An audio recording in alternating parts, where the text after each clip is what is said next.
he seguido un poco el esquema que he utilizado en trabajos anteriores sobre la disciplina material, en donde iba poniendo el paso o la descripción de las experiencias con imágenes correspondientes a ese paso. En algunos casos eran, digamos, descripción de momentos en el laboratorio y en otros momentos eran alegorías que surgían en ese paso. Siguiendo un poco el mismo modelo y también el modelo de los comentarios primeros, he tratado de poner imágenes que tengan cierto significado, cierta resonancia con lo que estoy hablando.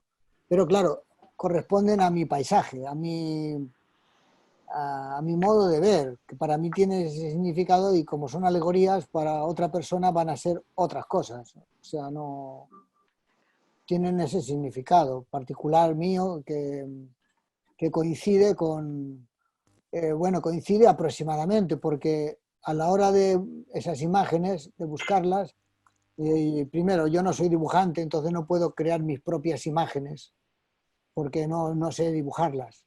Entonces tengo que buscar en libros o en cuadernos o en internet o en distintos lugares imágenes que tengan una resonancia similar, o sea, lo más parecido. Entonces por eso han ido saliendo esas.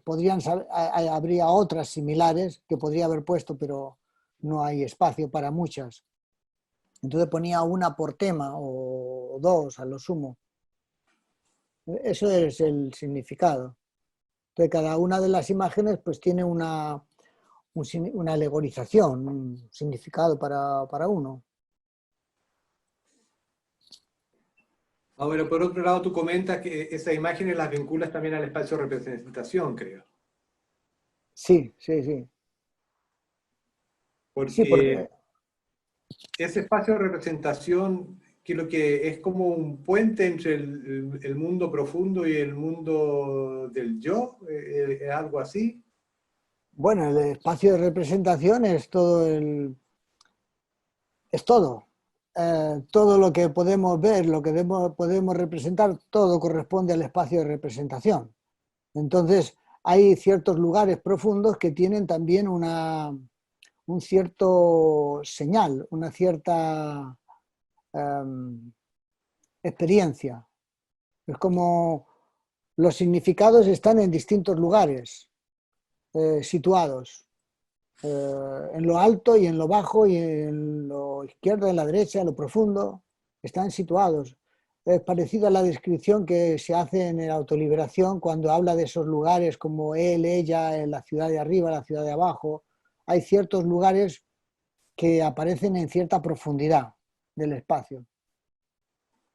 Entonces, las imágenes estas están efectivamente en unos lugares del espacio en donde no hay una diferencia entre afuera o adentro, sino que todo lo engloba. Incluso cuando ves una estrella, tú dices, bueno, la estrella está afuera, pero sin embargo no puedes percibirla si no la estructuras. La tienes que estructurar. ¿Y con qué la estructuras? La estructuras con tus sentidos, con tu sistema de percepción. Es decir, está situada en un lugar del espacio. La parte más externa es un espacio de percepción, pero sigue siendo representación. De hecho, cuando cierras los ojos, sigue viendo la estrella en donde la colocas, afuera. Pero afuera y adentro tiene que ver con la cosa táctil del cuerpo, pero en realidad es todo ese envoltorio en donde vas colocando los distintos señales. La imagen es el modo activo de estar de la conciencia en el mundo. Sí, Esas son bueno, las palabras que...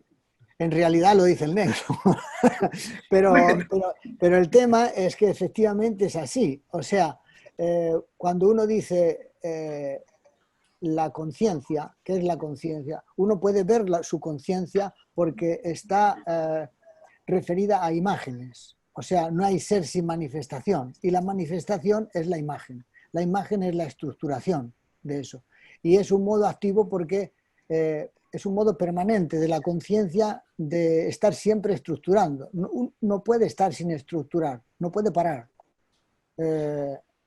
Pero estaría traduciendo a la mente de alguna manera. Sí, efectivamente. Traduce a la mente que no es representable, pero sí es detectable. O sea, es como si fuera lo que permite que esa imagen exista. Pero no, es como si fuera una especie de molde, de vacío, donde tú ves lo lleno, no ves el otro espacio, digamos, no ves la no forma, ves siempre las formas. Y la no forma es la que permite que la forma exista, porque si no, no sabría dónde sujetarse, dónde estar. Ahora, a propósito de imágenes, tú también hablas de imágenes sinestésicas, que de alguna manera, por ejemplo, los vinculas como al agradecimiento y al pedido, de tal manera que después puedes evocar como ese agradecimiento pedido en una determinada profundidad y que esos son registros sinestésicos. Sí. Y eso también creo que lo vinculas como al tema de la atmósfera necesaria para hacer ciertos trabajos. Algo así, ¿verdad? Sí.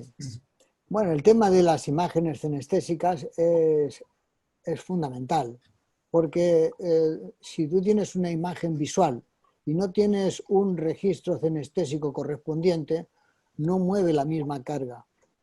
O sea, es una imagen como vacía, como sin sustancia.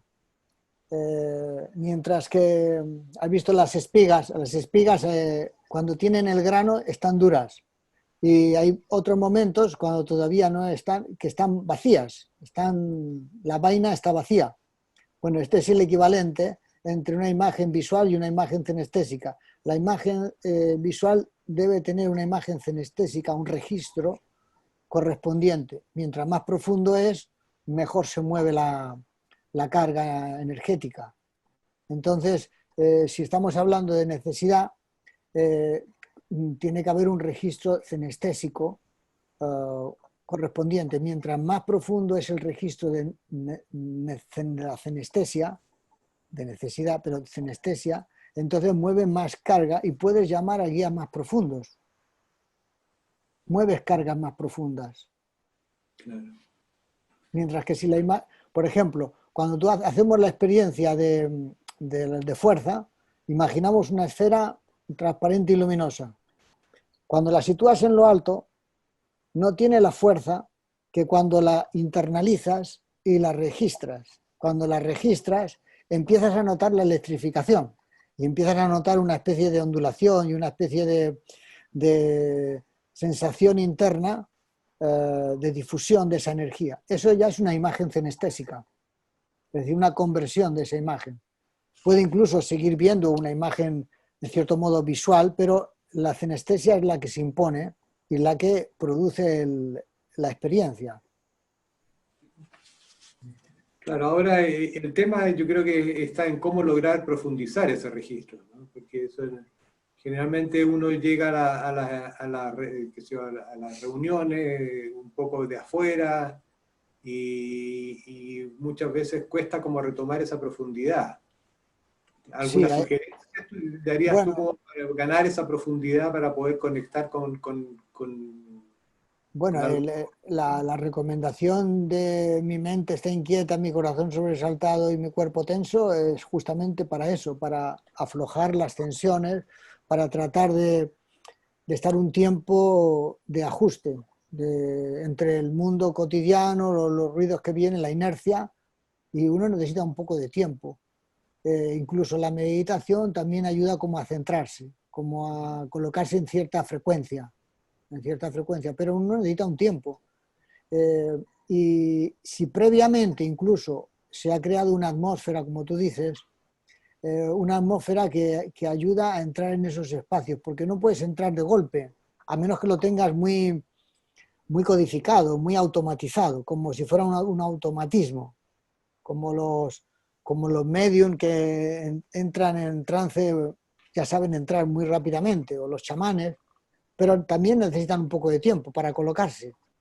Entonces, se necesita entrar en ese otro tipo de frecuencia y para ello, por ejemplo, una charla, una lectura, una poesía, algo que te ayude a sintonizar con una franja más poética, más no tan cotidiana. Es como si no fuera de este mundo, del mundo cotidiano. No es un mundo de todos los días, es un mundo especial. Entonces hay que hacer una preparación. Lo ves incluso, por ejemplo, la gente que va a una iglesia, antes de entrar hace una señal, hace una géstica, digamos, trata de colocarse y se pone de rodillas, sentado.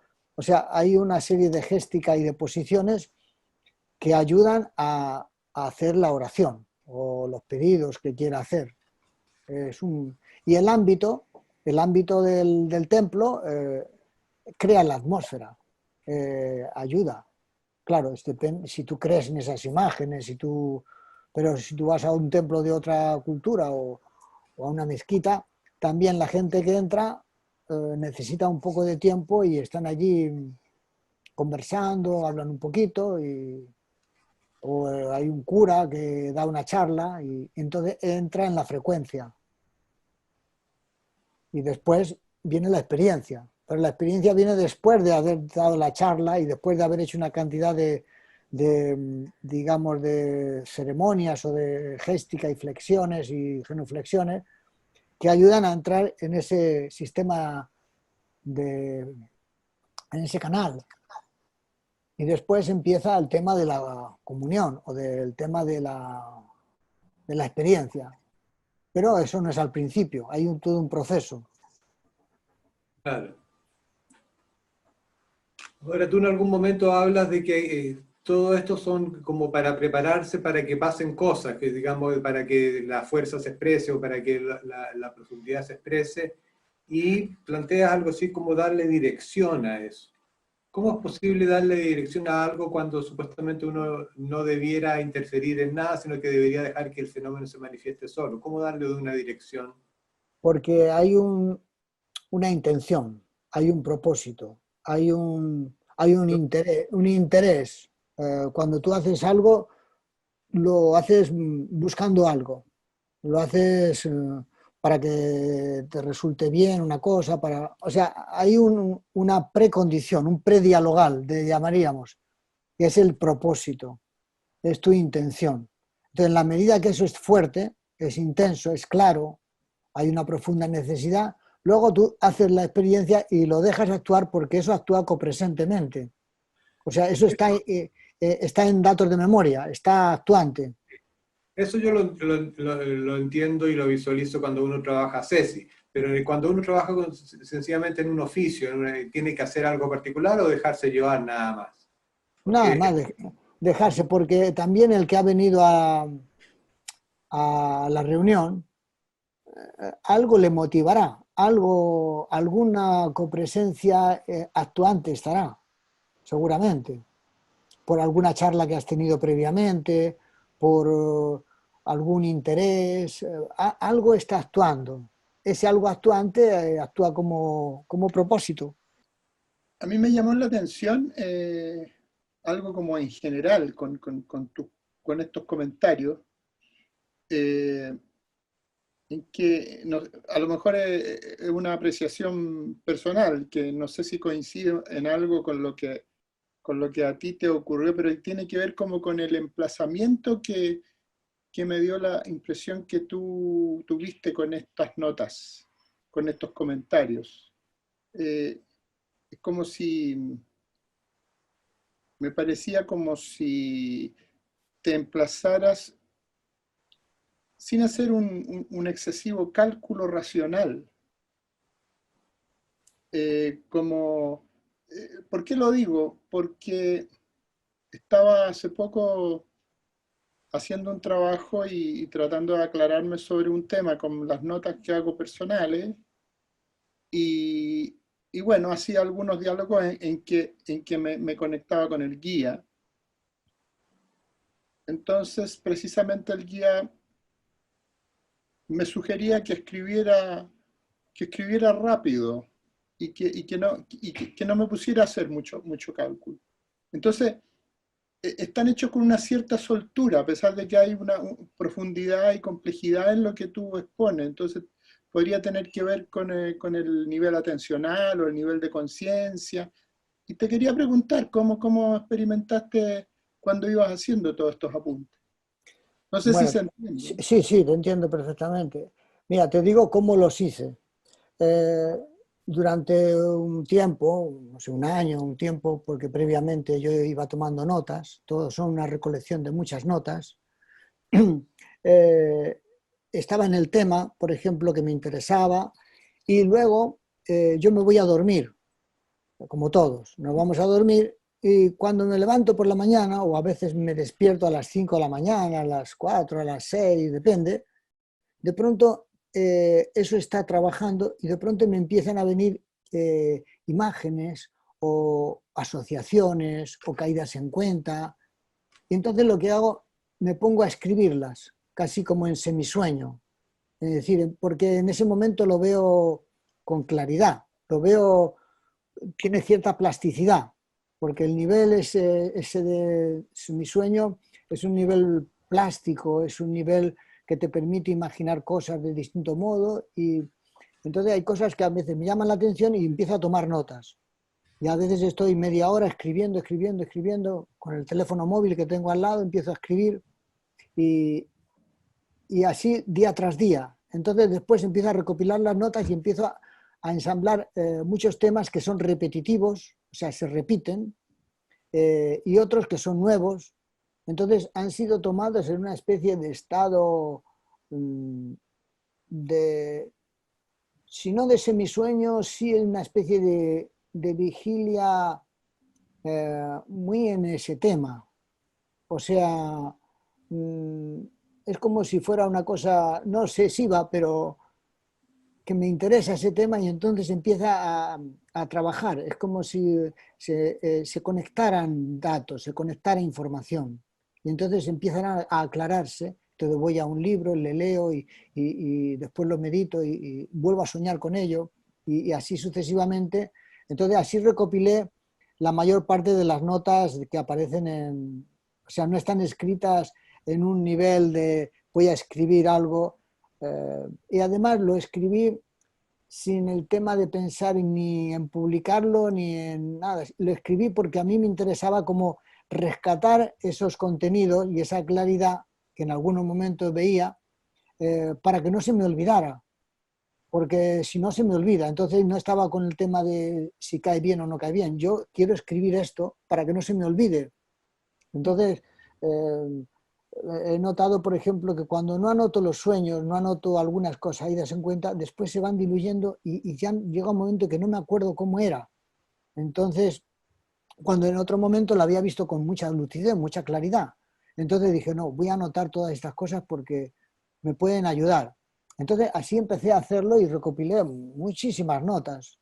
Entonces, incluso hay comentarios que puede ser que incluso después ni me acuerdo cómo es que llegué a escribir eso. O sea, que no es muy racional, para nada. O sea, es como un medium que escribe y no sabe lo que escribe. A veces, ¿sabes?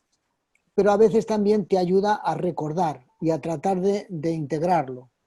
Entonces, el hecho de hacer un manuscrito y buscar imágenes me ayudaba como una especie de proceso posttransferencial a tratar de integrar toda esta cantidad de, llamémosle transferencias o de exploratorias que me autohacía y me ayudaban. Entonces, todo el manuscrito forma parte de una especie de, de sistema de integración y de comprensión de mis propias creencias y experiencias, como tratar de aclararme.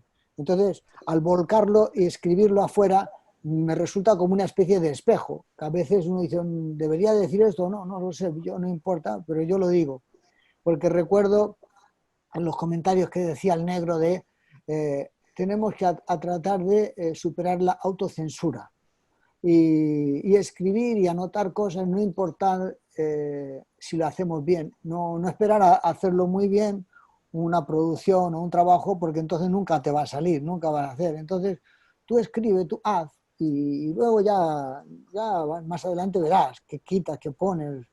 Esa ya es una labor más racional, pero en principio deja que se suelte esos fenómenos. Y yo he visto que es interesante. No, a mí se percibe así. Yo lo percibía que, no bueno, justamente por eso te pregunté, porque no tenía con claridad exactamente cómo sería, y tú me lo estás aclarando, pero yo percibía justamente eso, y desde aquí, digamos, se percibe algo muy interesante, como muy fresco, muy suelto, y no por eso que no es profundo, ¿no?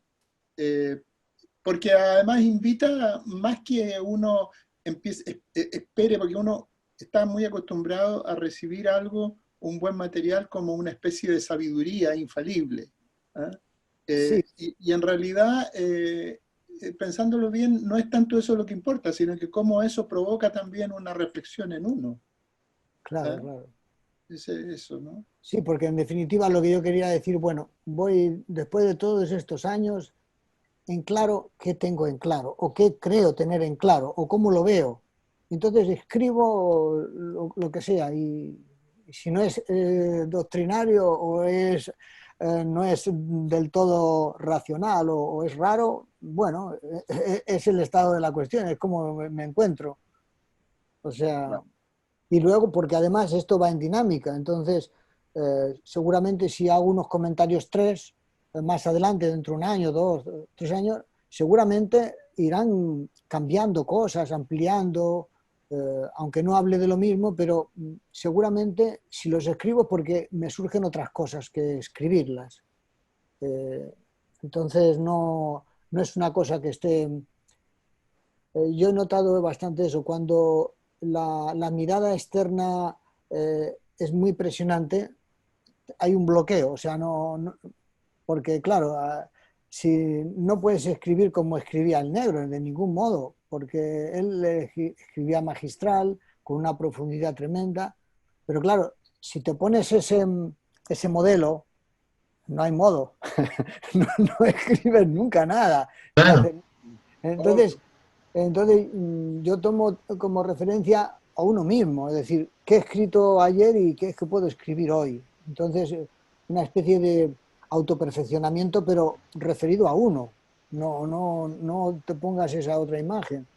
Para eso ya me leo los libros del negro, los vídeos del negro, que son muy instructivos, y entonces ahí aprendes mucho. Pero muchas de las cosas que dice el negro es muy importante integrarlas, hay que digerirlas, hay que masticarlas, hay que...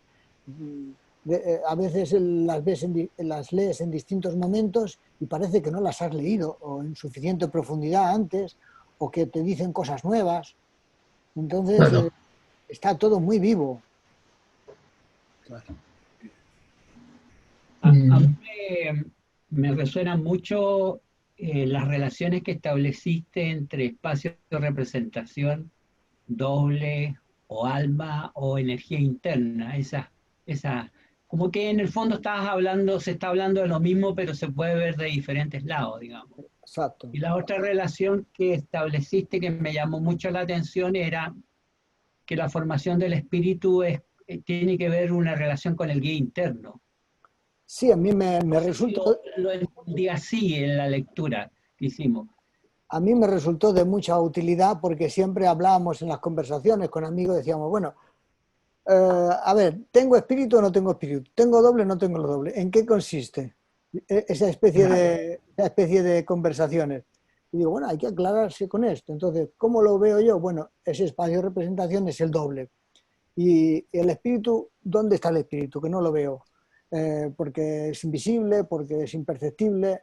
Pero, sin embargo, yo he visto que cuando tú generas el guía, cuando tú haces pedidos al guía, estás creando una especie de centro aparentemente externo, porque uno se refiere al guía como si fuera otra cosa, porque claro, la conciencia funciona así, funciona como por oposición.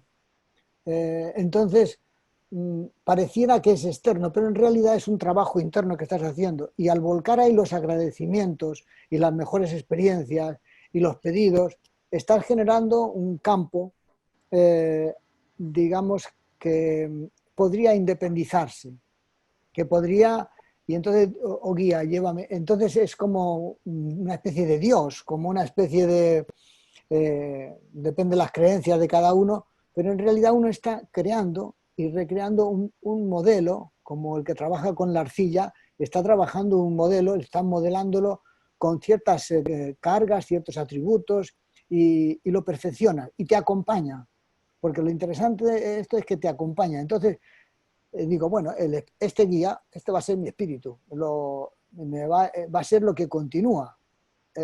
Entonces yo me encomiendo a él, por así decir. Entonces, bueno, me resultó útil la asociación. Y me resultó útil porque además coincide con el registro que tengo. Entonces, no es que sea se me ocurre una cosa y bueno, ya está, se me ocurrió. No, es que percibo que eso tiene que ver con la construcción del espíritu. No es que sea el espíritu, es que el guía es una especie de andamio, como una especie de armadura para configurar esa entidad, ese ser nuevo. Así es como lo he visto. Sí, es como uno mismo, pero más profundo. Claro, Es como, claro. y Es a como mí si me fuera... resonó después eso con el sí mismo. Exactamente, exactamente. Es como...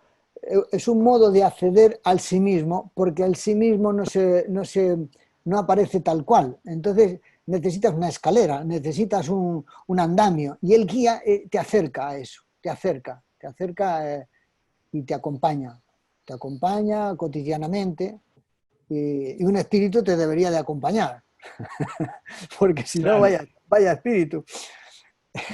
En una experiencia que tuvimos después de un retiro que hicimos en Manantiales, hicimos un retiro interdisciplina y yo volví con mucha carga afectiva y el día lunes hice una experiencia de silencio y apareció una imagen de yo mismo abrazándome, protegiéndome. Y me dije, y esa experiencia como que me ha dado mucho que pensar porque como que lo relaciono con el espíritu, el guía y ese sí mismo, que es uno mismo. Andrés tiene algo parecido, una experiencia parecida también.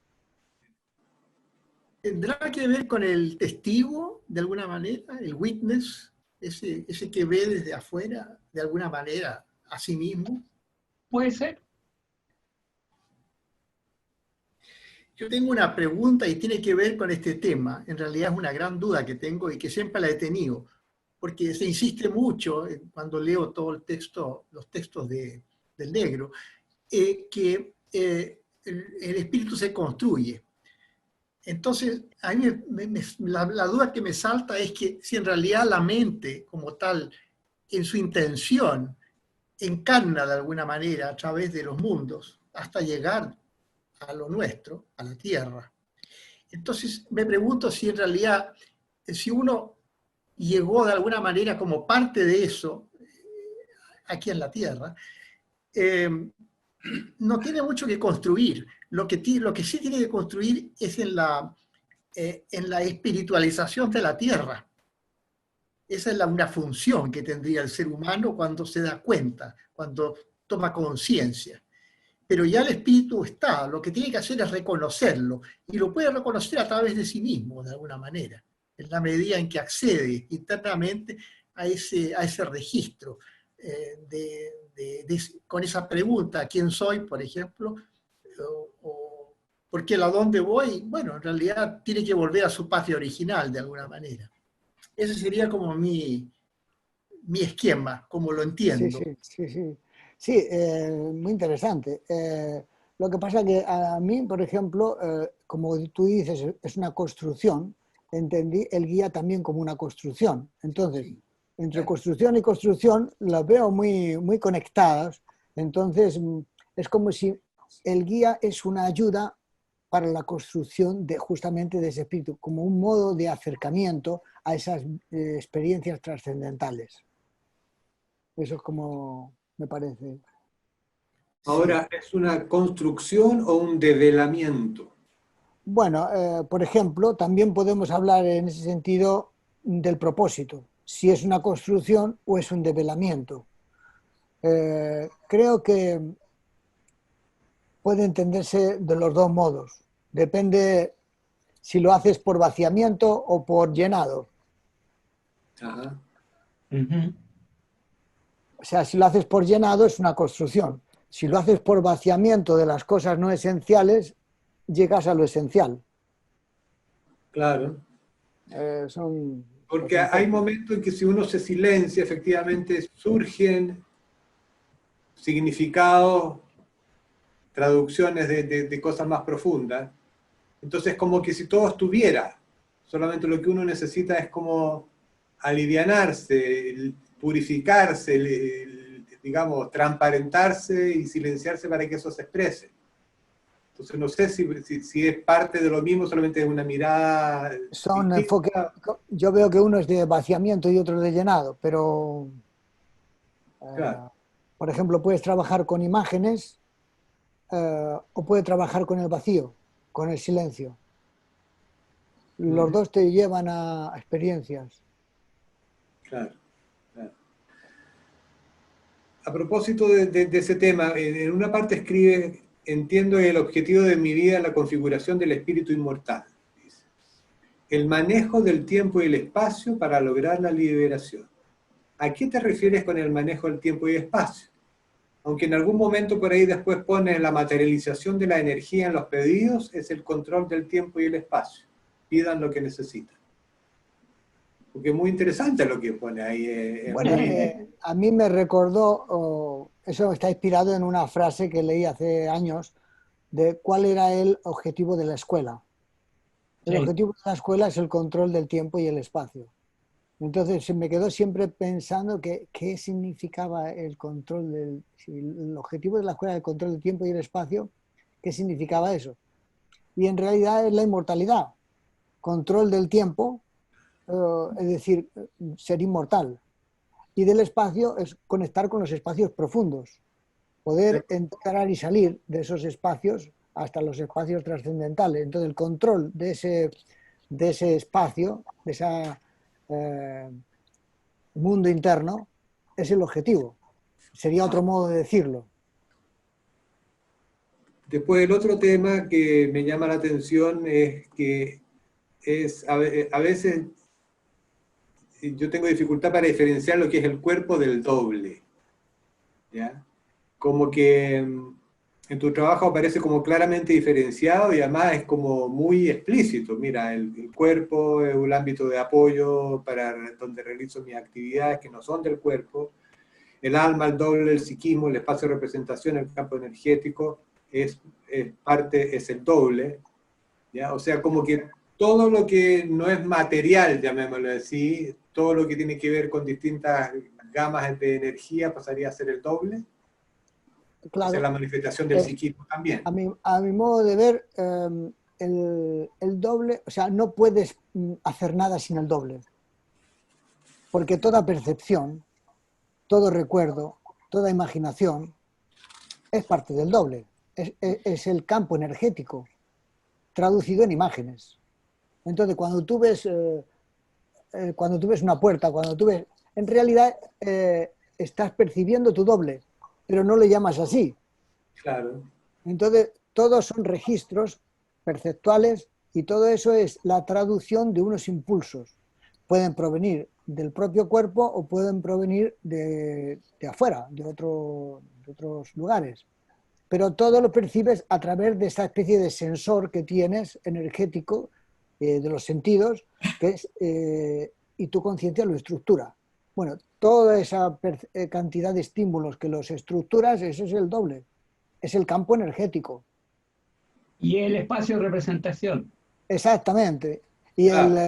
todo, y es el campo energético, el campo del operador, como quieras llamarlo. Lo que pasa es que ese doble o ese alma no tiene conciencia de sí. O sea, normalmente toda la gente tiene ese campo, pero no hacen la elaboración o esa especie de develamiento de ese sí mismo, de ese darse cuenta. Ese darse cuenta es el comienzo de una construcción. Sí, eso es muy hermoso como lo pones, porque de hecho enfatizas bastante en tu trabajo. Más que hablar de conciencia, sí hablas del darse cuenta, que es más cercano todavía a uno como posibilidad. Y lo pones como efectivamente eso, como el comienzo o sea, lo vinculas directamente con la mente. Claro. Es el develamiento de la mente, pero no lo puedes hacer si no hay conciencia de sí, porque la conciencia de sí es la que se da cuenta. Recuerdo un día, le comentaba, creo que te lo he dicho alguna vez, pero no sé si vosotros lo habéis escuchado. Estaba un día con el negro y le decía, oye negro, ¿te puedo hacer una pregunta? Eh, Dice, bueno, dime. Digo, mira, tengo 40 años, en aquel momento tenía 40 años. Digo, me estoy haciendo viejo y, y, y no sé qué va a pasar con mi vida. Me voy a morir, pero no tengo claro cómo funciona, porque todo cambia.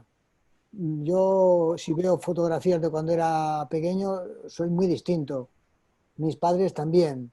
La casa donde yo nací ha desaparecido.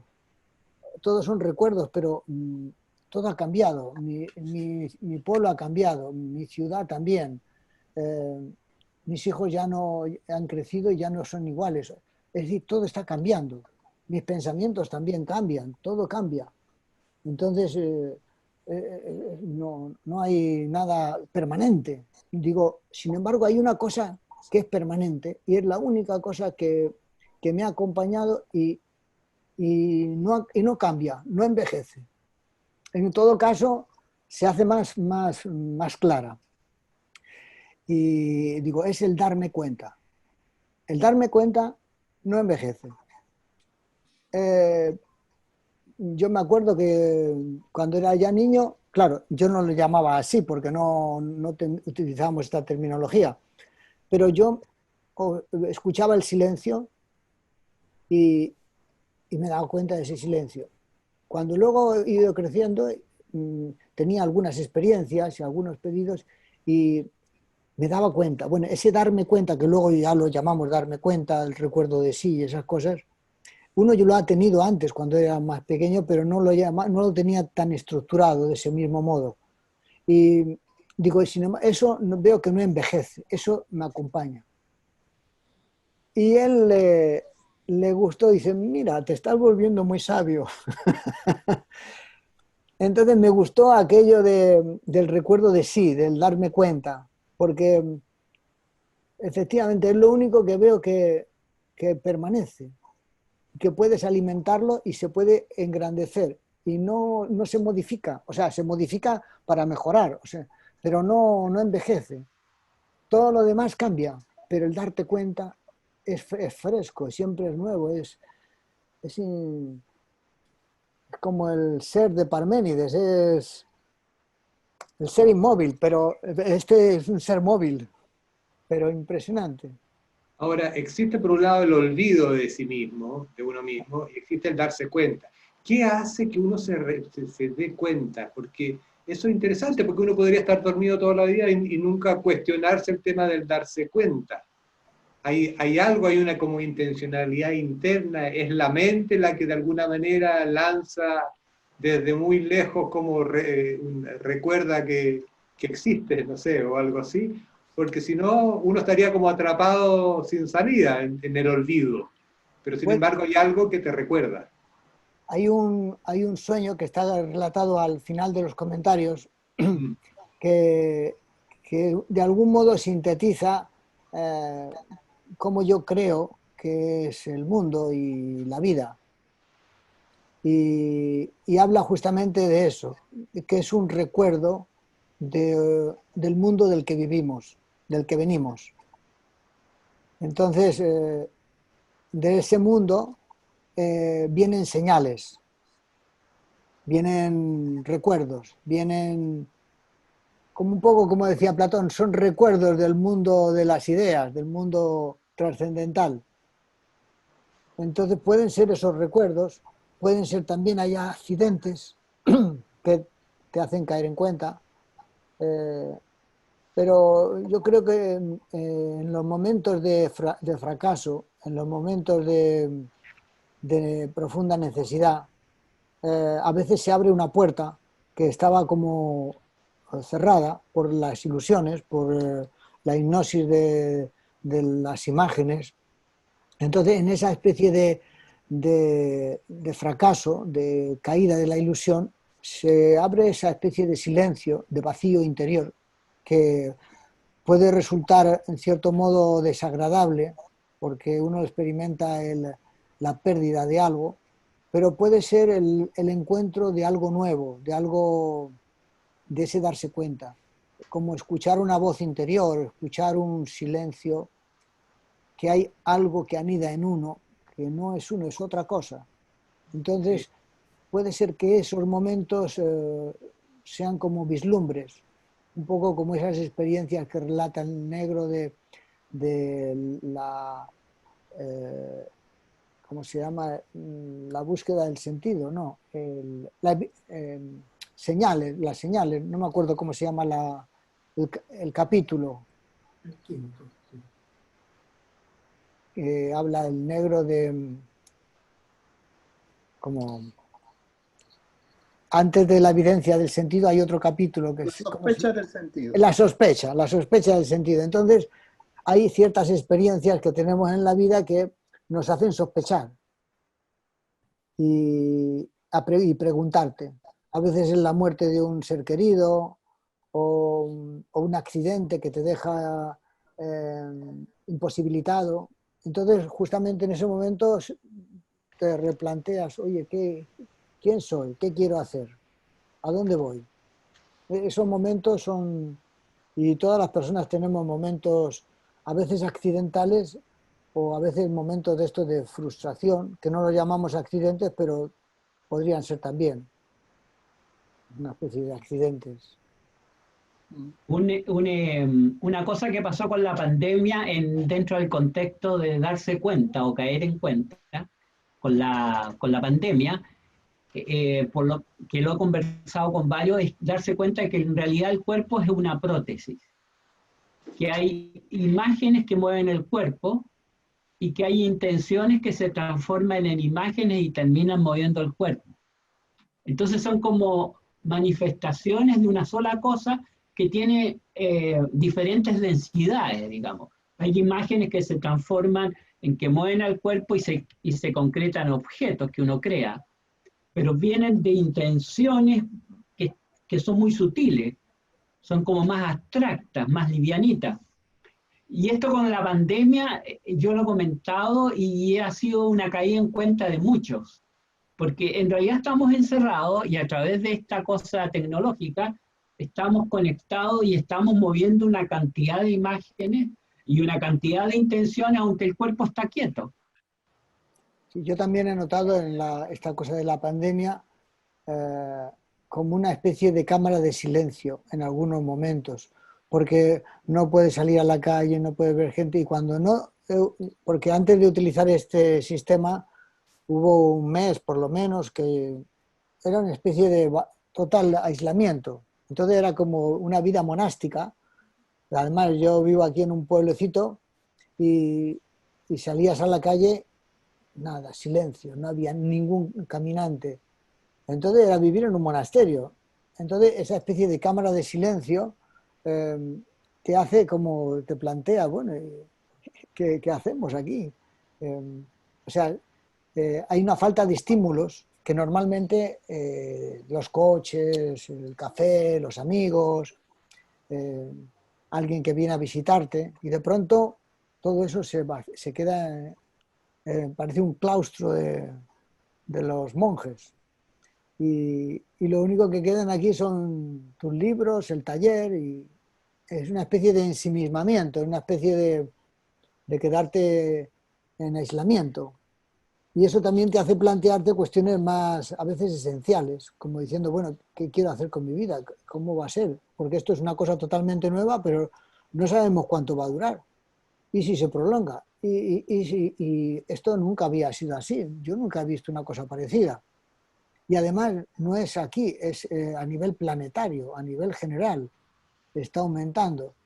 Entonces resulta que los seres humanos se encuentran por primera vez en una situación en la que es posible sintonizar desde el silencio, desde el aislamiento. Es como si cada uno vibraba en distintas frecuencias en distintos países y de pronto los ponen a todos a vibrar en una misma situación muy similar, entonces empiezan a aparecer cosas similares.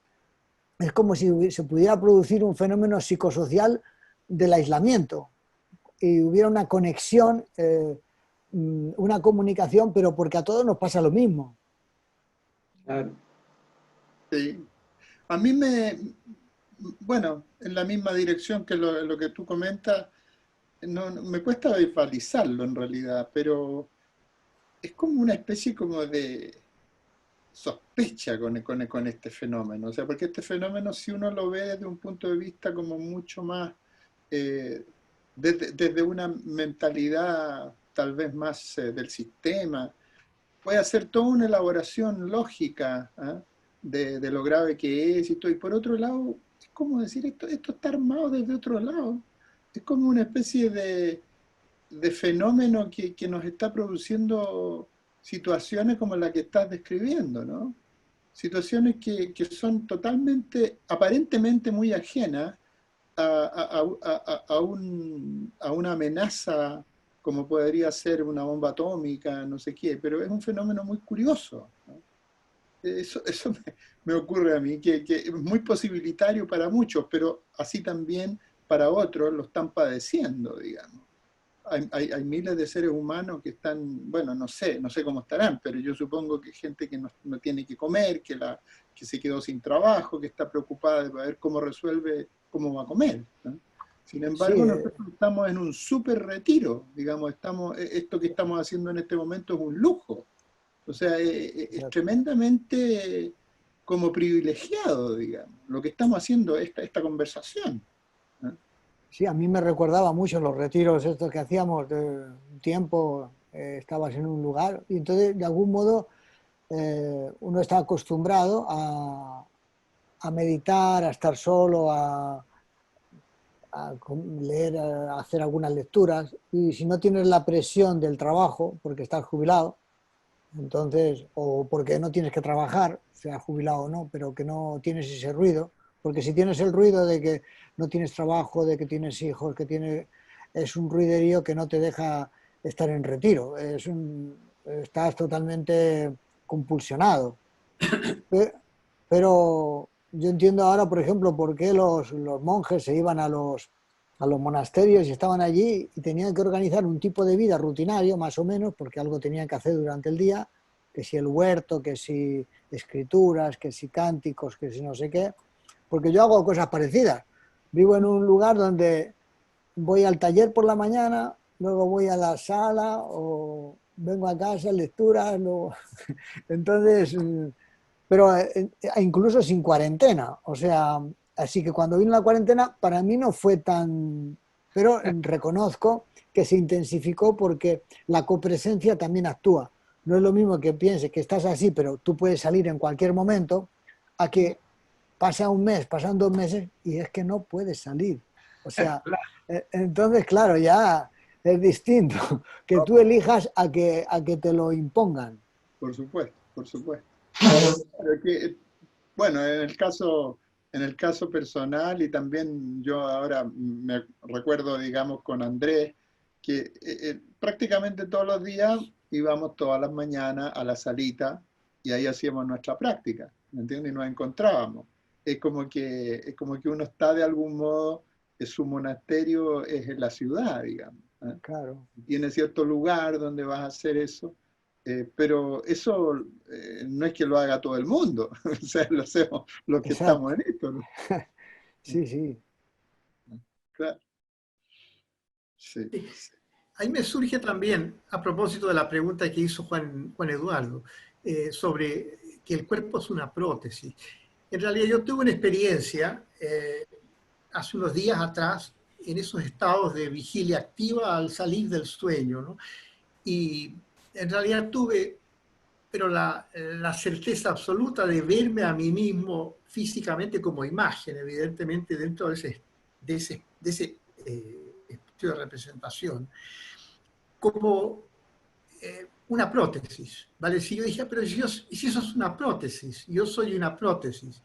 Y luego, después de examinar esa prótesis a lo largo de varias etapas de la vida, que un poco lo que tú comentabas, que era el darse cuenta, en realidad me daba cuenta que era una prótesis de niño, que era una prótesis de adolescente, y así siguiendo. Y después me di cuenta que había muchas otras prótesis. Entonces me surge un poco como qué es lo que ve todo eso desde afuera, de alguna manera. Y sin embargo, está viéndolo. Y en la ciudad pueden haber miles de prótesis. Y hay algunas alegorías, por ejemplo, en el caso de los indios, que ponen que las puertas del cuerpo están en los sentidos, ¿vale? Es decir, por las orejas, por la nariz, por la boca, qué sé yo, por el ano, por los 9 sentidos del cuerpo. Entonces es interesante porque ¿qué es lo que observa eso? Y todo el movimiento que existe dentro de esa ciudad, donde están todas esas prótesis, y la ciudad misma. Yo lo pienso en Santa Teresa, por ejemplo, que veía el mundo de Ávila, que tiene como 9 puertas. Entonces debe haberse imaginado ese cuerpo como una entidad, cuando ella habla del castillo y todo eso, ¿no? Pero en fin, son alegorías, pero de alguna manera Sí. corresponden a experiencias internas, ¿no? Que son bastante profundas. Sí, sí. Sí, hablaba de un castillo, de unas murallas, de un, Sí. con puertas y Ellos, entradas, salidas, sí. las moradas. En la morada. Y uno lo ve, cuando yo visité Ávila, me acuerdo muy bien, uno se pone en uno de los muros y ve todas las puertas que se van, está como en un todo, ¿no? ¿Y qué es lo que hay afuera de eso? ¿No? No sé, y ahí te armas toda una serie de historias, ¿no? Claro, además que la arquitectura en general, y en este caso tú dices castillo, es una, de algún modo tiene como referencia el propio cuerpo. ¿Ah? Incluso, bueno, un automóvil lo tiene. O sea, las luces, y hay relación con los ojos, te fijas, y el radiador y la respiración que entra por la boca. O sea, es una proyección que va más allá del propio cuerpo, toma como modelo al propio cuerpo. Cierto. En algún momento tú comentas, hablas de los mitos, específicamente el Arca de Noé, que es muy interesante la interpretación que hace del Arca de Noé. Y que estos mitos y que hay dioses que actúan e influyen. ¿Cómo llegas a eso? ¿Tiene que ver con modelos profundos? Ese también parece que fuera como un gran tema, el de la memoria profunda, el de los modelos profundos, que se traducen finalmente en mitos. ¿Cómo lo ves? Bueno, para mí, cuando lees la Biblia, lo puedes leer literalmente como una cosa histórica, más o menos verosímil, o también lo puedes ver a veces como enseñanzas, como alegorías o como un tipo de descripción de una enseñanza. A mi modo de ver, esa construcción que Dios le dice a Noé, construye esto de este modo, tal, tal, tal, le está dando instrucciones de cómo construir un espíritu para cuando se muera, que pueda renacer en el otro mundo. Entonces, todo el sistema de construcción es una cosa parecida. Similar al Arca de la Alianza, es otro tipo de construcción, porque también Dios le dice que tiene que construirlo de ciertas medidas, con ciertas maderas, con ciertas planchas de metal. O sea, no importa si es metal o madera, el tema es que te dice que tiene que tener unas características, unas proporciones, un modo, es decir, una forma. Es como cuando construyes el guía, tiene que tener... Es similar, la construcción del espíritu es como la construcción del guía o la construcción del arca. Es la construcción siguiendo, toma los elementos positivos de tu psiquismo la fuerza, la bondad, la paz, ta, ta, ta, ta. A Noé le dicen, toma animales de todas las especies, toma esto, le está dando unas características. O sea, como forma es similar, luego cambia la alegoría, la cosa histórica. En el caso del Arco de la Alianza también. ¿Y qué meten en el Arco de la Alianza? En el Arco de la Alianza meten las tablas de Moisés, digamos, la Torá, que las llevan por todos lados. ¿Y para qué sirven las tablas? Las tablas son como los principios, es decir, son los modos de construcción del espíritu. Si tú construyes el espíritu con esas tablas, con esas leyes, con esos principios, lo vas a construir adecuadamente. Entonces, es muy precioso. Entonces, para mí son analogías de esa construcción, siguiendo la cuestión del guía como construcción del espíritu. Ahí lo veo, esa relación. Ahora, esta es una interpretación que es muy interesante. ¿Es tuya o es una interpretación que existe en el medio, digamos? Yo no la he escuchado, pero puede ser, no lo sé. Porque para mí es muy novedosa, pero pega perfecto, o sea, calza perfecto. Son sistemas alegóricos, entonces los sistemas alegóricos los puedes encontrar en muchas cosas, por ejemplo, en la alfarería, en los ceramistas, en la construcción, lo puedes encontrar, esa alegoría, en muchos oficios. Por ejemplo, en los oficios puedes verlos de un modo externo, de un modo de trabajo, de perfeccionamiento, de hacer una cosa muy bien y todo eso, pero es muy externa. Y hay especialistas buenísimos. Pero también puedes verlos desde un punto de vista interno, como tú sabes. No solamente incluso desde el punto de vista de la construcción interna, la permanencia, la pulcritud y el tono, sino también que es una construcción, sino también como un punto de inspiración. Es decir, en muchos trabajos tú puedes recrear, dijéramos, el proceso de la disciplina. Y no lo haces siguiendo los pasos, haciendo, en el caso de la disciplina material, haciéndolo con ciertos productos o ciertas sustancias. Lo puedes hacer con otros. Es decir, que el formato de proceso lo puedes ver en distintos oficios, en distintas producciones. Entonces, lo mismo del arca o de la alianza o del arca de Noé o de la construcción del espíritu como construcción del guía interno, son como armados formales similares. Entonces los puedes ver puedes ver distintos ejemplos en distintas cosas. Yo estoy ahora justo trabajando un poco en eso para el próximo trabajo sobre el tema de los oficios,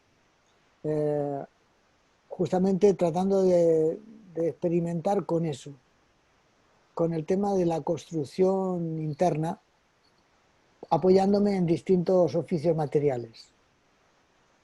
Muy interesante. Sí, muy interesante.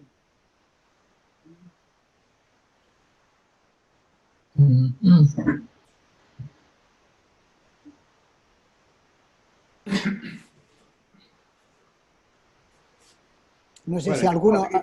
pero no sé, me inhibo de repente porque a lo mejor les quito el espacio a otros de nuestros amigos que quieran preguntar. Para mí en este trabajo, los comentarios, hay para mí un gran aporte que es el tema de la luz, el tema de lo luminoso. De hecho hay una cosa muy maravillosa acá, digamos, cuando habla de la luz, relacionada con los sentidos, por ejemplo. O sea, como que hay un reconocimiento de la luz en todo lo existente, algo así, me imagino. Y lo encuentro extraordinario, digamos, porque acerca experiencias que uno, claro, ha tenido chispazos mínimos, pequeños, breves, que además se tienden a olvidar. Aquí hay un desarrollo de experiencia que es un gran aporte. ¿Cómo ha sido para ti este proceso de ir hacia la luz o que la luz venga hacia ti? Porque es todo un tema ese, un tema que no es de un día para otro tampoco. Yo creo que, como tú dices, es un tema de proceso, es un tema de búsqueda y de necesidad. Entonces, cuando tú ves los objetos, los ves con ciertos colores, con ciertas texturas, eh, y puede quedar ahí. Pero cuando tú tienes algunas experiencias internas como de claridad mental o de silencio o de luz, dijéramos, porque es difícil decir eso de la luz, pero sin embargo, cuando después de hacer un oficio a veces, hacer una experiencia, a veces la percepción empieza a ser mucho más intensa, más nítida, más profunda. Es como si hubieran pintado los colores más bellos, más intensos. Ajá. Entonces, eh, yo me preguntaba, ¿cómo es que los colores tienen más luz? ¿Cómo es que tienen más intensidad si son los mismos colores que veo en otro momento, pero no los veo con tanta fuerza?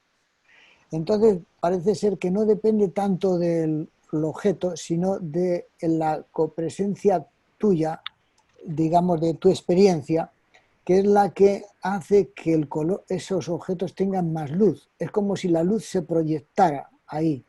Y entonces no veo la luz, pero veo que el color tiene más intensidad.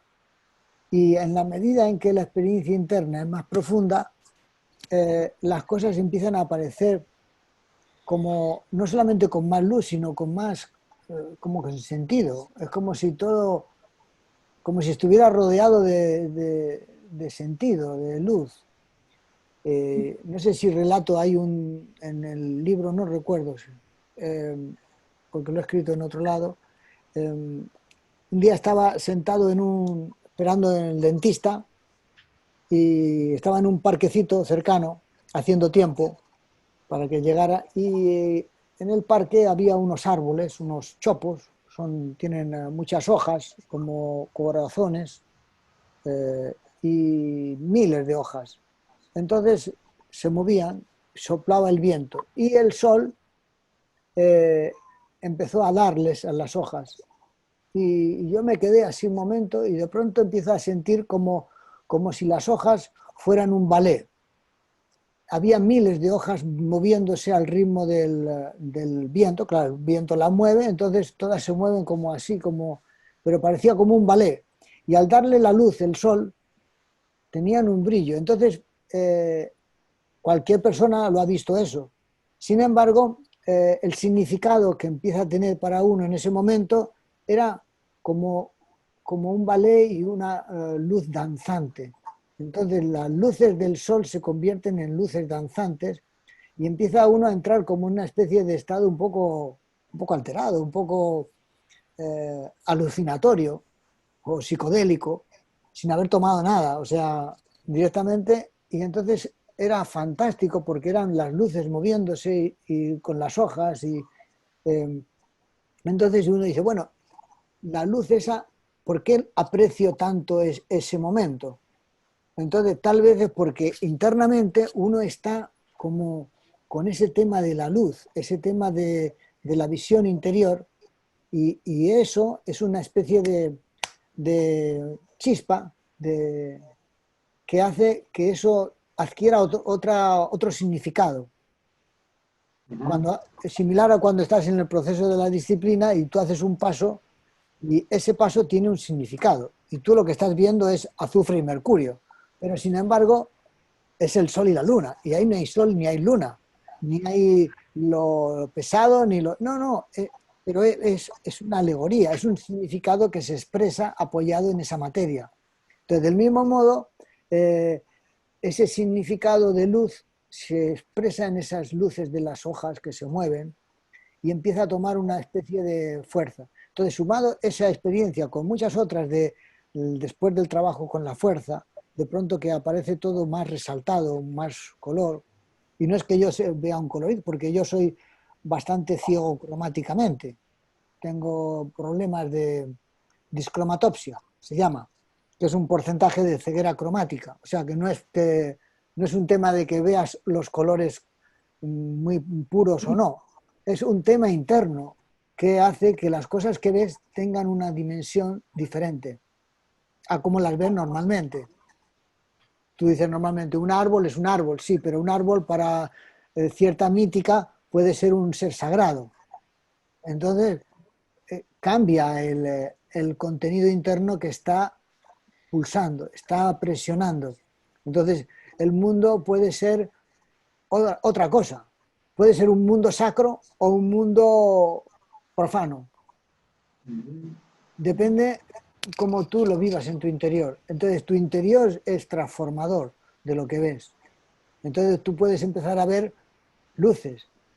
No es que veas luces, es que empieza tu registro interno de luz empieza a proyectarse y a verse con significado en todas las cosas.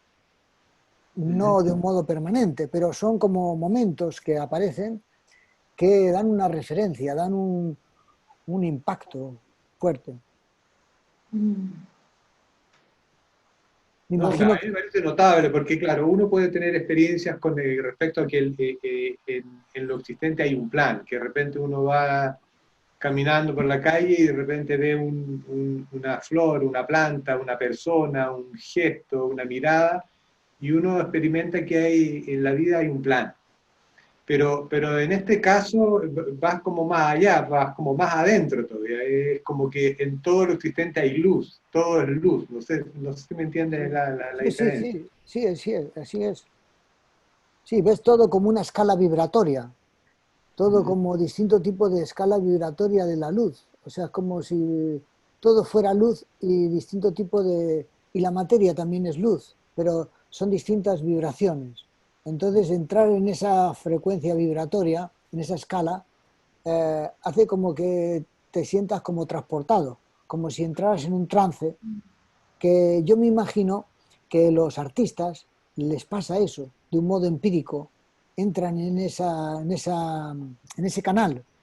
He visto hace poco una película sobre Van Gogh y ese hombre, claramente, yo no soy un experto en cosas de pintura y además muy poco sensible para el arte, pero me ha impactado el color, la fuerza que... Y el tipo se sentía muy transportado con una especie de locura de color, de paisajes, pero porque tenía todo un mundo interior que le estaba transportando. O sea, él veía eso, no es que las cosas se vean de un modo u otro, depende el punto de vista, depende de la presión interior, lo que hace transformar el mundo. Ajá. Las copresencias. Y ya sabes que, bueno, lo has mencionado de alguna manera ahora, pero hace un rato atrás también, y me quedaba dando vuelta la primera vez que leí el capítulo La forma pura en los cuadernos de escuela, en el libro antiguo, comienzo de los 70 por ahí, eh, que las formas no son las estructuras de los objetos, sino que son las estructuras que hace la conciencia de ellos. Exacto. Yo en ese tiempo, bueno, obviamente tenía 20 años, 21 años, pero alcancé a captar, no tenía ningún dato de los que tenemos ahora. Y eso me impactó mucho, porque dije, en realidad todo es lo que yo estoy estructurando así. Pero incluso es tan fuerte la mecanicidad con que uno ve la realidad que uno sigue pensando que las cosas externas son así. Claro. Pero en realidad no son así, no pueden ser así. Es decir, es mucho, uno se trata de conformar con que son así. O es más cómodo, parece, más mecánico verlo así. Pero en realidad cuando uno realmente asume que toda representación, tanto de estímulos internos como que provienen del exterior, son estructuraciones de la conciencia, es una cosa bastante fuerte, digamos, profunda. Porque en realidad uno se pregunta, bueno, ¿y qué más hay? Y bueno, lo que hay es trascendencia, o sea, es todo lo que uno no estructura, es parte del mundo trascendental. es decir, que trasciende las percepciones, así como lo... Ahora, esto es una reflexión que intelectual, tal vez. A veces uno alcanza a tener experiencias de comprensión más plena de eso. Pero yo creo que ese es la invitación a que uno realmente comprenda bien eso, plenamente, ¿no? Porque es un tema que es bastante profundo como experiencia más completa, ¿no? Entonces lo relaciono con lo que estabas diciendo. Sí.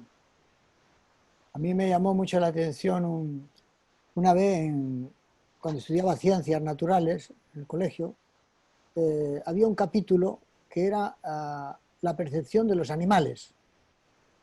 Y aquello para mí supuso un shock, porque resulta que ponía cómo ve el mundo Eso. una abeja, cómo Claro. ve el mundo un perro, cómo ve el mundo una hormiga, cómo ve el mundo un camaleón. Y ponían imágenes muy distintas, unas en blanco y negro, otras eran puntitos, otros eran hexagonales, otros eran tal, y cómo lo ve el ser humano. Y yo decía, bueno, si cada ser lo percibe de modo distinto, nosotros tal vez lo estamos también viendo de otro modo, pero no es lo real no está al acceso. Claro. Yo pensé lo mismo que tú. Yo pensé cuando niño eso mismo. Qué curioso. Decía, ¿cómo ve una mosca si la mosca tiene unos ojos facetados? Entonces, ¿qué? Claro, ¿Soy yo el dueño de la realidad? No, pues claro, claro. sí. Entonces, para mí aquello fue un shock y una comprensión de cuando se hablaba que el mundo era ilusorio, no entendía por qué era ilusorio, pero ¿por qué? Si yo lo estoy viendo. Pero cuando tú dices cómo lo ve un perro, o cómo lo ve un gato, o cómo lo ve Claro. no sé, una hormiga, o cómo lo ve un árbol, cómo sentirá el mundo, y una piedra. Y yo me he preguntado así estas cosas, digo, entonces nosotros somos otra cosa, pero también y creemos que tenemos la exclusiva de la realidad. Entonces, aquello para mí fue un shock. Y cuando yo, claro, leí las descripciones del negro, la forma pura que tú decías, era clarísimo la descripción que él hacía, ya muy precisa, con mucha visión. O sea, no era una cosa así de colegio, era una cosa muy Yo lo profunda. encuentro impresionante, ese capitulito. Y Impresionante. eso es fundamental, porque eso es un shock, porque normalmente creemos que el mundo es real. Aunque decimos que no es real, pero lo creemos totalmente. Y creemos que las personas, y claro, luego cuando cambian y se mueren y cambia todo, uno dice, ¿cómo? ¿Pero dónde estaba? Si ayer estaba aquí y ahora ya no está aquí. Entonces te das cuenta de que hay un cambio, que hay una estructuración, que hay una creencia que está trabajando y que es tan fuerte que no la cuestionas.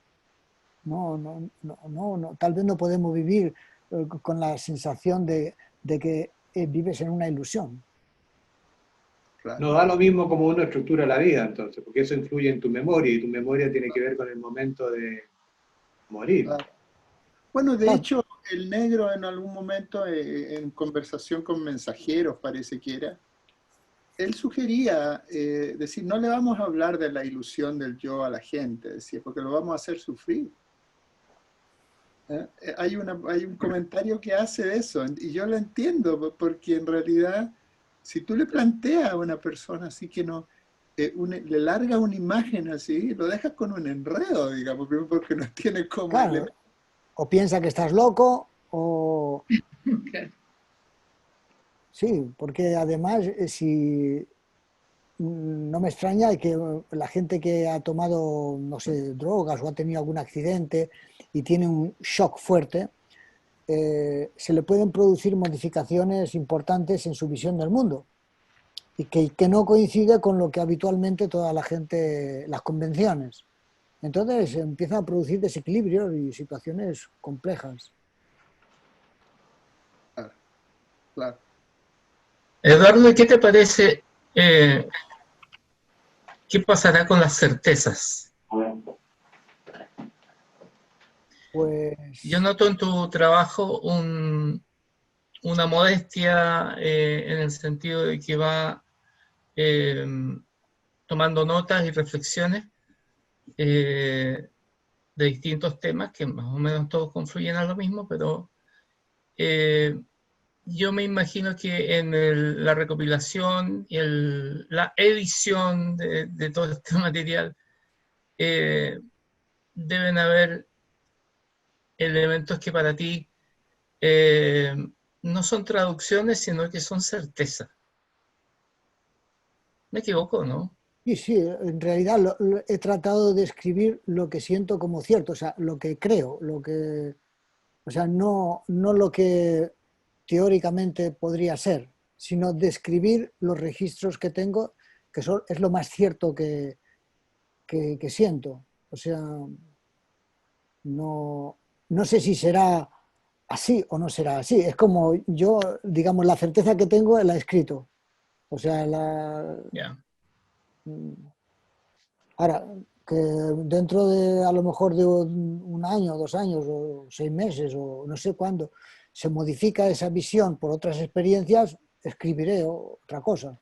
Pero en este momento, y además desde hace tiempo, más o menos es como yo lo percibo, lo siento. Luego es una forma de mirar el mundo en que se acerca mucho más uno a la forma puta.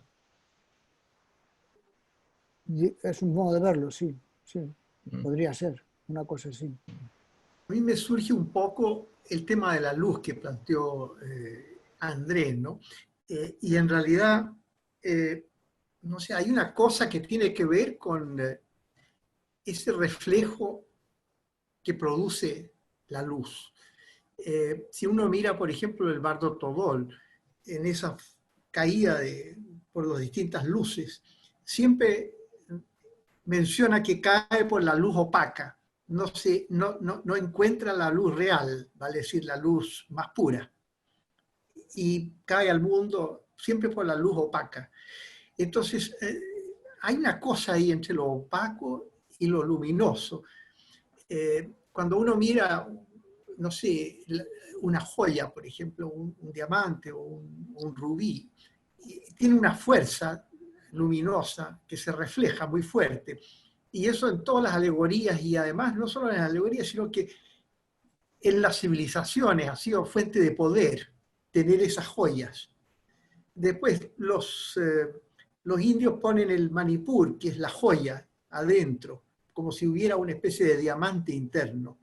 Y yo lo relaciono un poco con el espíritu, ¿vale? Es decir, si de alguna manera en esa caída el espíritu penetra a un ser humano, él tiene que descubrirlo de alguna manera, porque está dentro de él.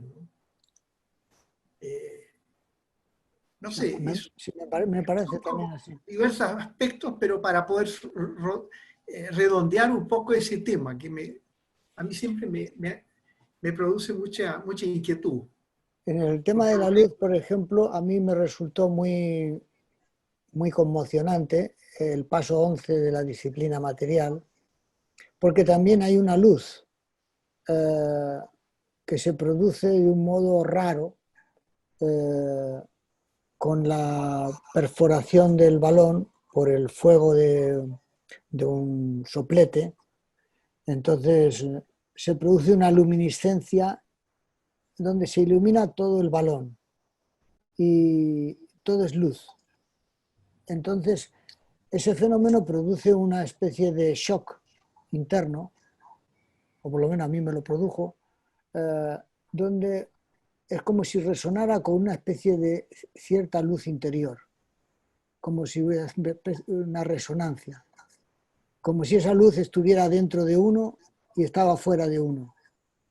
Entonces era una luz blanca, una luz muy, muy fuerte. Primero era una luz anaranjada que iba virando y aclarándose. Primero era roja, luego anaranjada y luego se puso blanca y destelleante y llenando todo el balón. Entonces había un gran silencio y una espera de que algo se produzca. Yo no sabía lo que se iba a producir, porque era una incógnita. Yo estaba haciendo el paso, pero no sabía qué va a aparecer. sabía que algo iba a pasar, pero no sabía qué. Y de pronto aquello sucede, una iluminación.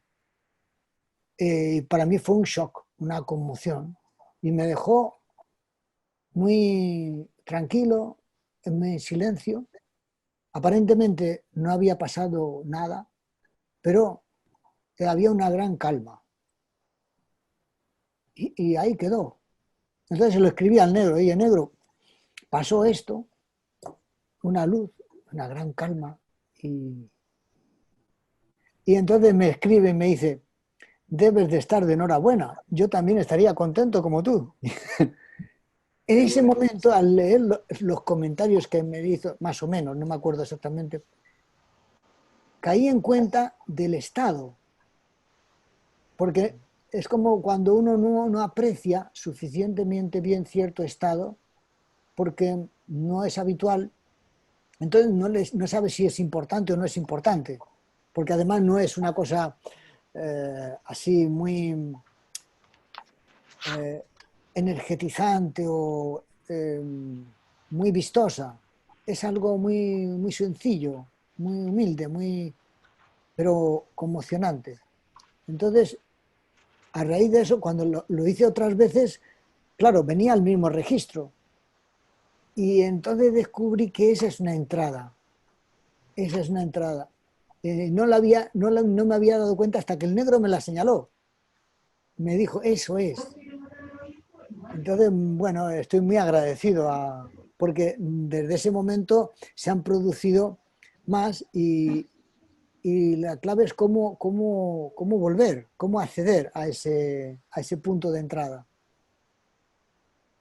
No, o sea, no por hacerlo se entra, porque es todo un proceso de acumulación que vas haciendo en la disciplina, pero efectivamente esa luz blanca es una cosa muy, muy interesante. Y luego pensé que, por ejemplo, los herreros, la gente que trabaja con luces, con ciertas luces son más amarillas y otras, por ejemplo, las de las soldaduras son más blancas, porque la temperatura es mucho más alta. Pero pensé, digo, tal vez los herreros que trabajaban con la fragua, con la luz y tenían una cosa con la luz, con la intensidad de la luz y con los fuegos, y eso producía una especie de resonancia, y esa relación entre los herreros y los alquimistas tiene que ver con ese asunto de las luces y de los fuegos, porque el fuego es un tipo de luz también, es otro tipo de luz, pero también es una luz que tiene mucha energía, tiene mucho poder, mucha capacidad de transformación. Y la otra luz, la luz blanca, tiene también poder de transformación porque te conmociona, te deja como inundado. Y claro, una cosa rara, pero por otro lado, y esa es una paradoja, es muy familiar. Es como si uno lo reconociera, como si siempre uno sabía que eso existía, pero no sabía recordarlo. Una cosa muy interesante. En el horno de barro, después de varias horas de trabajo de tratar de aumentarle la temperatura, hay un momento cerca de los 800 grados que las piezas se ponen blancas, se pone todo el horno blanco y se produce una gran calma en todos nosotros, los que estábamos alrededor del... No sé si Juan o Andrés se acuerdan, pero era una experiencia que después de mucho trabajo... Se ilumina como desde por dentro, se ilumina. Por dentro, sí. Y se produce un silencio, efectivamente también. Mire qué curioso, no me había recordado, pero es muy similar como experiencia, mira, interesante. Sí, es muy parecida. Y es la parte más hermosa de todo ese día de trabajo, porque es un día de trabajo arduo, porque hay que estar muchas horas para seguir aumentando la temperatura del horno de barro. Además, en ese momento que se produce esa calma y ese nivel de temperatura, es donde se produce la transmutación. Es decir, el cambio de la arcilla en cerámica. Hay un cambio de cualidad. Sí. Es muy interesante porque cuando esa luz irradia, se te produce una aceleración interna psíquica y eso queda como una huella interna que no lo puedes borrar. Claro. Como... Eduardo, bueno, siguiendo con el tema de la luz también, pero reconectándolo con el mensaje, con la mirada interna. Yo he seguido con una motivación muy grande desde el comienzo, desde que leí La mirada interna, cuando se publicó, el capítulo de los estados internos. Y que, bueno, que lo encuentro impresionante realmente, la capacidad de Silo de hacer esa descripción de estados que están cargados con el árbol y todo eso. Y yo, bueno, siempre lo he seguido desde 40 y tantos años, casi 50 años, lo he ido siguiendo a ver qué me pasa a mí con eso. Y bueno, esto, la relación que tiene con la luz es que de algún modo es una suerte de recorrido hacia la luz. De algún modo, lo último que habla, que lo deja como hasta cierto punto, él dice no voy a hablar más de aquí para adelante porque voy a confundir. Pero se llega ahí a la luz. Pero, curiosamente, justamente antes de llegar, hay un estado que es un estado donde se presenta una oscuridad y donde hay una alegoría que es la luna negra. Yo me he preguntado mucho por eso, no solamente teóricamente, sino que como estados que he tenido registro, pero más allá de entrar en cómo los registros y si son coherentes o no, me llama mucho la atención de que aparezca ese estado de oscuridad en ese momento previo y que esa alegoría precisamente sea una alegoría donde la luna tapa el sol, ¿no? Es decir, hay un falso sol, que es la luna que lo tapa, que impide que se perciba la luz. Entonces, me surgió como comentario, porque ya que tú te has metido en todos estos recorridos de la mirada interna y los comentarios que hace, aunque no lo estás cubriendo en estos comentarios, no sé, lo comento por eso, ¿no? Porque me llama mucho la atención.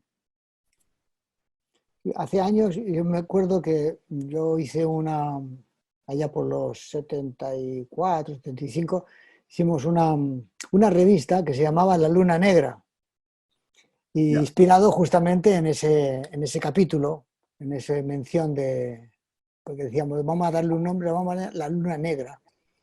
Y como me lo representaba en aquel momento, además la portada era una luna negra así y el mundo adentro de la luna, pero la luna recubría el mundo. Y en aquel momento veía que yo veo las imágenes, entonces después de la imagen está lo oscuro, no hay nada. Es como si vieras todo, como si todo fuera plano o como una especie de pintura, pero si tú quitas el lienzo, detrás no hay nada, o sea, no hay, imagínate que está la oscuridad. Entonces lo único que vemos es la representación, la percepción de los objetos, y más allá del objeto, después del objeto, detrás no hay nada. No sé si me explico. Sería como el vacío, no hay nada. Así lo veía en aquel momento. Entonces estábamos como una especie de solipsismo, como una especie de burbuja, en donde mirara siempre veía imagen, pero veo la pared, pero después de la pared no hay nada. Entonces, eso para aquel momento era la luna negra, es decir, la luna negra envolvía todo. Entonces, traspasar ese lugar de la luna negra te llevaba al sol, a una realidad diferente, parecida a como esa representación del medievo, que hay una especie de un hombre que está atravesando el cielo, Sí, sí, está como... Sí, sí, sí, sí. Una cosa así me la representaba. Entonces, el mundo conocido y más allá está lo negro, donde no hay nada, pero más allá de lo negro estaba el cosmos, no sé, otro mundo, no el cosmos, porque el cosmos entraría dentro de lo conocido. Es como una Así, transición, entonces. claro. Ah, Entonces, así lo representaba en aquella época. Luego en la disciplina, eh, esa luna negra aparece, a mi modo de ver, en la segunda cuaterna, en donde por vaciamiento por la muerte del espíritu, de la que biográficamente se ha realizado en la primera cuaterna, hay, hay una muerte y una oscuridad. De hecho, la segunda cuaterna se llama muerte y oscuridad. Entonces, esa muerte y esa oscuridad que aparece ya en el octavo paso sería la luna negra, es decir, el fin de esa biografía, de ese mundo conocido. Y es un nuevo propósito, una nueva vida, un nuevo espíritu que viene de afuera, que se inyecta, que es el nuevo propósito, el que hace renacer en el radiante sol. Pero la luna negra aparecería ahí en el octavo paso. En realidad, toda la cuaterna es una progresión de luna negra, a mi modo de ver. Digo, comparado con estados internos. Y de hecho, las descripciones que hacía en la experiencia, los poemas, yo no escribo poemas, pero en ese momento te surgen tratar de describir el estado interno un poco poético. Entonces yo leía, por ejemplo, a Hölderlin o a Novalis, que son poetas románticos alemanes, donde ellos describen unos estados internos muy similares a la luna negra, no ven futuro, es una cosa, es un romanticismo dark, ya no hay futuro, está todo oscuro. Entonces yo escribía, no digo que como Novalis ni como Hölderlin, pero el mismo clima, y era una luna negra, una oscuridad del alma, que es un poco la noche oscura del alma que cita San Juan de la Cruz también.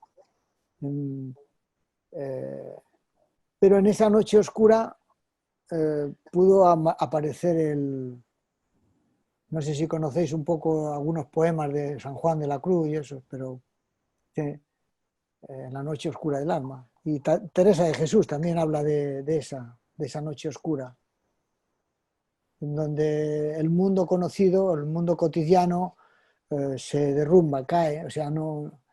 Entonces aspiran a otro mundo, a un mundo de luz, a un mundo. Y todas las canciones que hacen las monjitas esas tienen que ver justamente con ese tema. No sé si conocéis una colección de músicas, de canciones que hay sobre las canciones de Teresa de Cruz, Juan de la Cruz, no sé, yo las escucho a menudo porque son de mi tierra, yo nací allí, en esa zona, entonces me gustaban y de vez en cuando las escucho y son músicas de monjas, música de monasterios, pero describen muy bien esa especie de búsqueda interior y describen esos estados de la luna negra y mira qué del interesante. encuentro espiritual. Bueno, te agradezco porque nunca me habían hablado tanto de la luna negra. Yo lo alegorizo eso que están comentando, el paso de salirse del carro del deseo y montarse en el caballo de la necesidad. Como salirse de ese mundo que es el carro del deseo y pasar adelante al caballo, arriba del caballo de la necesidad. Puede ser, puede coincidir. Son momentos de proceso, tal vez. Mi pregunta o mi duda es cómo lo pueden ver los pueblos nórdicos, los que tienen esos mitos, porque en realidad ven al sol como femenino y a la luna como masculino. Sí, creo que en alemán la luna es masculino y el sol es femenino, ¿no? Der Mond y die Sonne, entonces Sí. es inversa, ¿no? Entonces sería como el sol negro, una cosa así, pero ese es un mito muy raro. Sí, sí.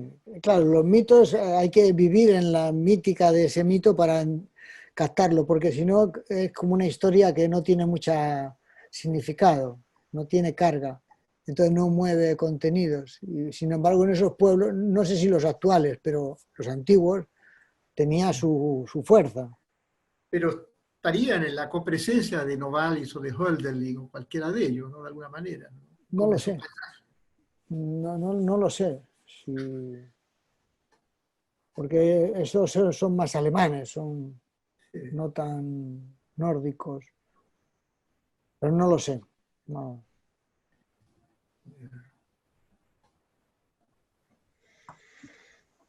A propósito de la luz, yo quería leer un parrafito que creo que está al final de tus comentarios, que lo encuentro muy conmocionador. Dice, todo se fue confirmando cuando comenzaron a aparecer primero en los sueños y luego en la vida cotidiana la compañía de una especie de luz y presencia que me acompañaba. A veces esa luz penetraba en mí y me sentía conmocionado, como si algún ser hubiera entrado en mí y me inundara de calidez y tranquilidad. A veces eran señales como de luz en lo alto de la cabeza y alrededor del cuerpo, presencias que tenían mensaje. A veces el silencio y la calma llenaban todo y recordé esos lugares en los que había estado porque los sentía muy familiares. Comencé a tratar de extender estas presencias y esa calidez a otros con la intención de compartir esas experiencias, pero sin decir nada, solo tratar de radiar esas señales que parecían en mi interior. Poco a poco sentí algo que llegaba a los seres más cercanos, no solo físicamente, sino que a los cercanos afectivamente, no importando la distancia. Todo esto me da mucha alegría y espero poder seguir compartiéndolo con los demás. Te agradezco muchísimo, Eduardo, porque es algo que a uno lo ve como posible de alcanzar si uno le pone un poquitito más de empeño que el que está poniendo hoy día, pero te lo agradezco muchísimo. Es un texto extraordinario que llega muy hondo, muy hondo. Muchas gracias a vosotros por la paciencia. Muchas gracias, Eduardo. Gracias, Eduardo. Muchas gracias. Muy Muy esclarecedor. Gracias. Me ha servido mucho. Muy inspirador. Sí. Eduardo, Sí. yo no he hecho ninguna pregunta y quiero hacer una. A tu derecha hay unos frasquitos de colores que no son frascos, sino que son de plástico. ¿De qué son?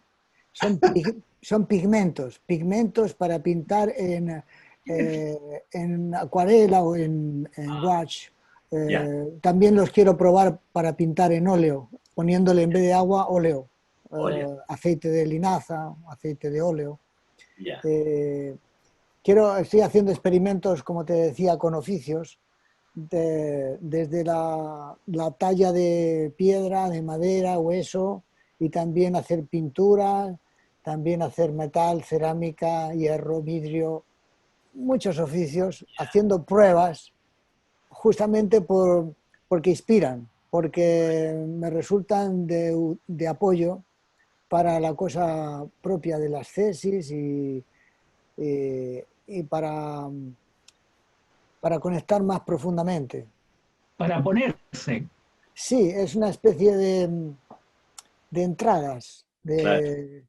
Y yo nunca he tenido esa vena artística, ni lo soy, pero siento que los artistas ya vienen de fábrica un poco, y aunque luego se hagan mejor, pero tienen esa especie de sensibilidad más desarrollada y pueden captar el mundo de un modo muy particular. Entonces, eso puede ser una vía de entrada. Sí. Puede ser una vía de entrada en lo profundo, como una especie de enamoramiento, sea en la pintura, en la escultura, en la música. Entonces, es un modo de traducir señales profundas. Puedes traducir cosas cotidianas, pero también cosas profundas. Y creo que la cosa estética, la cosa del arte, puede ayudar a conectar con lo profundo. Yo estaba experimentando con los fragmentos de música que más me conmocionan y los grabo y camino con ellos. Y claro, desde ahí yo puedo hacer un pedido, puedo hacer muchas cosas simples, porque hay mucha conmoción. O sea, te ponen ahí, en ese lugar. Un arte te puede poner con mayor facilidad. Sí. Así que por eso tengo aquí estas Eso. Estas Sí. cositas son... Este es una laca garanza. El Mario sabe eso. Sí, y este es un blue cobalto. Ya, es un blue cobalto, correcto. Sí. Y... Yo tengo de estas, Ah, sí. tintas de Sí. colores. Sí, bueno, aquí yo tengo una cantidad de paletas y de colores y de cosas que estoy experimentando, y además luego trato de ponerlo en los manuscritos, trato de hacer los dibujos como puedo, porque yo no sé dibujar, entonces lo hago como puedo. Si os habéis fijado, los dibujos son bastante torpes, bastante infantiles, pero bueno, no importa, porque lo interesante es el tratar de sacar de uno, tratar de expresar, porque me sirve como de excusa para, como sacar el agua de la fuente, tienes que bombear. Entonces esto es una especie de bombeo. Bien. Sí, sí. Muchas gracias. Gracias a El vosotros. Mario a su espalda tiene sus trabajos, ahí se pueden ver. Ah, muy bueno. Sí, sí, bueno, pero él es un artista, yo aprendí Mira, de todo, maestro de nada. Cuando dice esas cosas, que a mí me lo han dicho mucho, porque en realidad yo no me siento tan artista, yo creo que tendría que tener mucho más permanencia. No he tenido mucha permanencia. Y el negro a mí me dijo en una carta, que es como una especie como de tesoro tremendo que lo tengo ahí, pero me llega a asustar porque me dijo que tú, me dijo, con la música puedes perforar el muro, me dijo. ¿Ves? No. Eso es lo que yo pienso. Y para mí es como una especie como de tarea pendiente. Entonces cuando lo escucho, sí, por un lado me entusiasmo, pero por otro lado digo, puta, ¿qué estoy haciendo? Bueno, y bueno, ayer retomé, hice una música ayer. ¿Ah? Han habido periodos en que he hecho harta música, pero siento como que tengo que emplazarme. Me exijo mucho, yo creo que eso me juega en contra, y yo lo digo por lo que acabas de decir. Siempre recuerdo a los grandes, buenos maestros que tuve, entre ellos al propio Negro, pero en lo que respecta al arte, en realidad uno no tiene que preocuparse si no dibuja bien ni nada de eso, porque todo eso es parte del paisaje de formación. Todo ese cómo se debe tocar la música, cómo, o que uno tiene que estar preparado para el arte. No, yo creo que puede ayudar, pero el arte, lo más importante es realmente una soltura, y puedes tener recursos técnicos muy, muy precarios, muy modestos, y pueden ser suficientes. Eso, de todas maneras, eso sí lo tengo claro, eso no tengo ninguna duda. Entonces, está garantizado que podemos hacer algo. Claro, es como para con poder también los recursos que tengamos. Sumar a tu entusiasmo, decir, sí, no necesitas saber dibujar, ¿para qué? No. Muchas gracias, Eduardo. Gracias a vosotros. Un fuerte Muchas abrazo. gracias. Muchas gracias. La conmovedora. Chao. Muchas gracias. Adiós, gracias. Chao. Gracias. Chao.